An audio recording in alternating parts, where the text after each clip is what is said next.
The morning air felt a little colder than it should have been. Not the kind of cold that bites the skin, but the kind that quietly settles inside a person after years of carrying too much. Marcus Hale was 52 years old, a single father once, a worker always, and a man who had learned how to keep going even when life stopped being kind. He sat on the wide concrete steps outside a tall glass building, his blue work uniform slightly worn at the sleeves, a small name tag pinned to his chest, his hands rough with years of labor. In his hand was a simple sandwich, bread a little dry, filling modest, but it was his lunch, his only meal until evening. He looked down at it for a moment, then took a slow breath.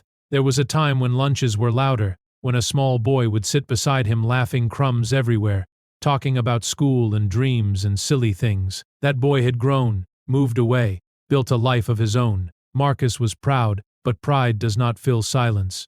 He adjusted his posture slightly, feeling the familiar ache in his back, the kind of ache that never really leaves after 50. People passed by, busy, focused, eyes on their own lives. And then, a small voice, soft, careful, almost unsure. "I am hungry." Marcus turned his head. A little girl stood beside him, no more than 6 years old, her long brown hair neatly brushed with a small clip on the side, her dress floral and clean as if chosen with care, her eyes wide but not afraid. Her name was Ileana Brooks, though Marcus did not know that yet. He blinked once, taken off guard. "Where is your mother?" he asked gently. The girl looked behind her for a moment, then back at him. "She is busy," she said.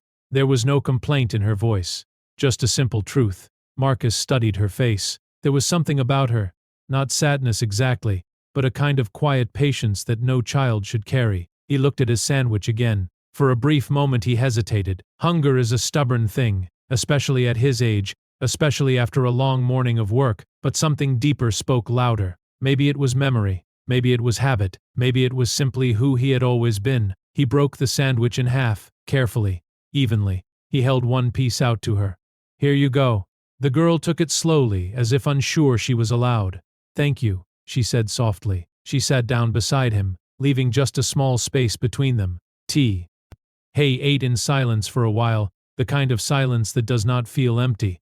Marcus chewed slowly, watching the city move in front of him. Eliana took small bites, careful, polite. After a moment, she looked at him. "Do you always sit here?" she asked. "Most days," Marcus replied. "It is quiet here." She nodded. "I like quiet," she said. Marcus smiled faintly. "Not many young ones say that." She shrugged a little. "Noise makes it hard to think." Marcus let out a soft breath that almost became a laugh. "You sound older than 6. She did not smile, but her eyes softened. "People say that." There was a pause, the kind that carries unspoken things. Marcus looked at her again. "Do you like sandwiches?" he asked. She nodded. "My nanny makes them, but she cuts them into triangles." Marcus glanced at his half. "I am afraid I only know how to make squares." "That is okay," she said. "Squares are nice too." Behind them, near the building entrance, a woman stood frozen. Victoria Brooks, 45 years old, elegant in a cream-colored suit, her handbag hanging loosely from her arm. Her breath caught in her throat. She had turned for just a moment, a phone call, an urgent voice, a decision that could move millions. And in that moment, her daughter had wandered a few steps away. Now she watched, not with fear, but with something deeper, something unexpected. Her daughter sitting beside a man she did not know, sharing his food. No hesitation, no suspicion, just a quiet exchange of kindness. Victoria took a step forward, then stopped. She saw the way the man held himself, tired but steady, the way he broke the sandwich, the way he listened. There was no performance in it, no attempt to impress, just a simple act. And something in her chest tightened. Back on the steps, Marcus wiped his hands on a cloth. "What is your name?" he asked. "Eliana. That is a beautiful name. What is yours?" "Marcus." She repeated it softly. "Marcus," as if testing how it felt. "Do you have children?" she asked. Marcus paused. "Yes," he said after a moment. "A son. He is grown now." "Does he visit?" "Not as much as I would like, but that is how life goes." Eliana looked down at her sandwich. "My mama is always busy." Marcus nodded slowly. "Grown-ups forget sometimes, not because they do not care, but because they carry too many things at once." She looked up at him. "Do you think she forgets me?" "Tea." The question was gentle, but it landed heavy. Marcus took a breath. "No, I think she trusts the world more than she should."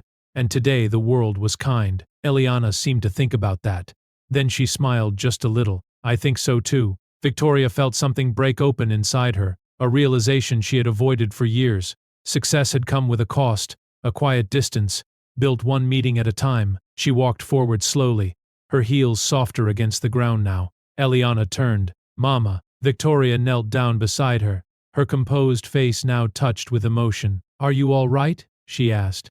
Yes, Mama. I was just having lunch. Victoria looked at Marcus. Their eyes met. There was a moment of understanding, unspoken but clear. Thank you, she said, her voice steady but warm. Marcus shook his head gently. It was nothing.